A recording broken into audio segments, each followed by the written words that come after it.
I don't like this. Relax. They still have time. Yeah, 3 minutes. I thought you told me these guys were the real deal. They are.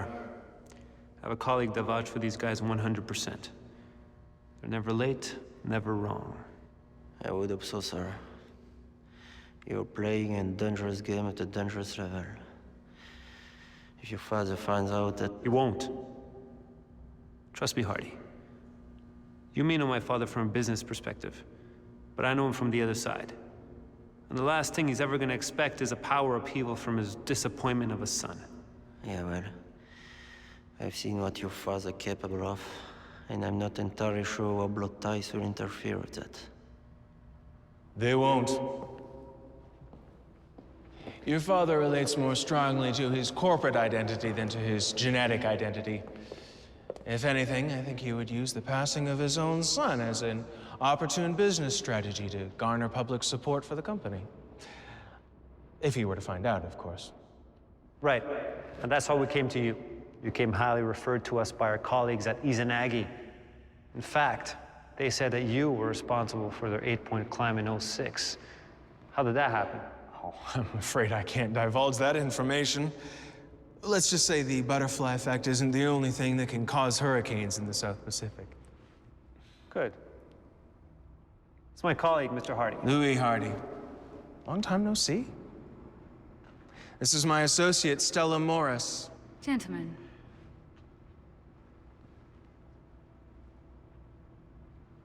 All right.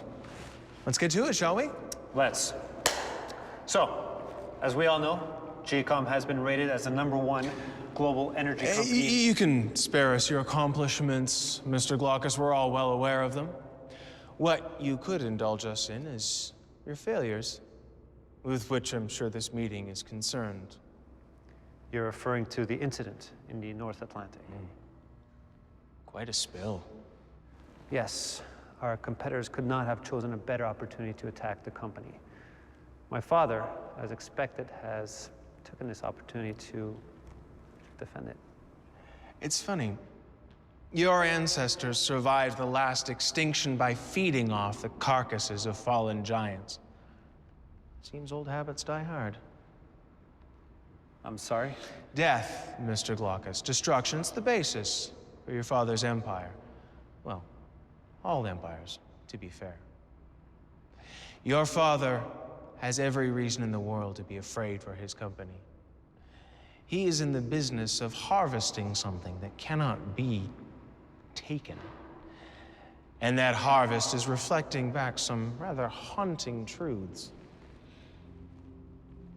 Your interest in our services is even better founded than you realize. Relax, Mr. Hardy.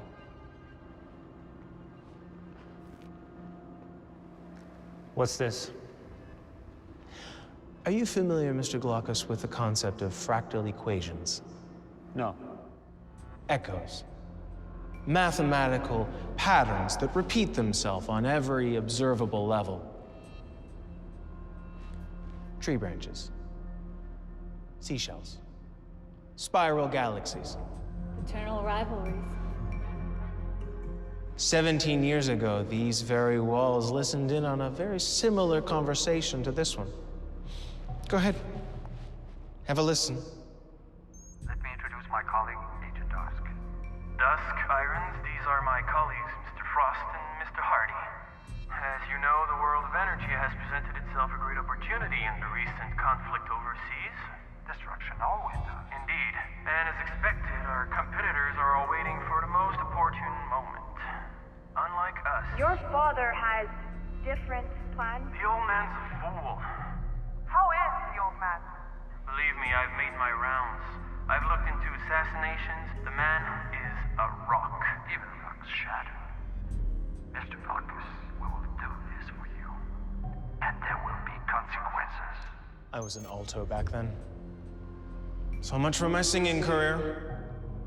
Why are you showing me this?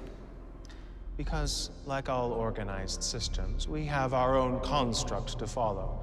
And unfortunately for your father, he no longer has a part in it. So you're in luck, Junior. Our paths have crossed for the time being. We will help you take possession of your father's company. But in order for us to do that, you're gonna have to take this whole proposition a lot more seriously. I've done everything I could. Have you? Mr. Glaucus, I'm sure you're aware that power upheavals among male primates are some of the most predictable endeavors, particularly when applied to economic powerhouses like the one in your father's possession. So what are you saying? He's saying your father will expect this. My father is nothing like me. A fact that he constantly repeats. Because if you were like him, you would be his greatest adversary. Mr. Glaucus, your father not only expects this move, he's been anticipating it. Isn't that right, Mr. Hardy? Fuck you! Hardy, what the fuck? Now, Mr. Hardy. There's no need for hostility. We're not here to accuse or assume. I don't know what the fuck you are, but I'm not going to let you go power fuck this company. Oh, Mr. Hardy, I can assure you, if we were at all interested in obtaining your boss's company, we would have by now. And I'm supposed to believe that you'll let me go after tonight? You're not afraid I'll... Tell the old boss that the new boss has interests of dethroning him? As I said, Mr. Hardy, Glaucus Sr. is already well aware of that. The only thing we are interested in regarding you tonight is where your loyalties lie. Sir, this man does not have your best interest at heart. Sounds like someone else we know. He's still working for your father. But we're still talking about me, right? You asked for my advice. My counsel. I did, but... Then here it is.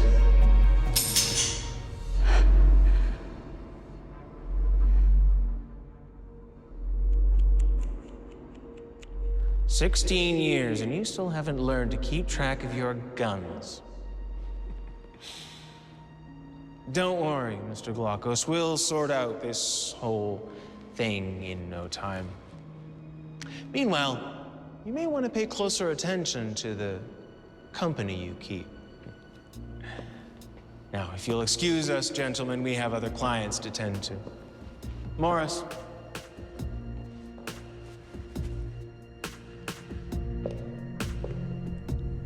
That was the last recording.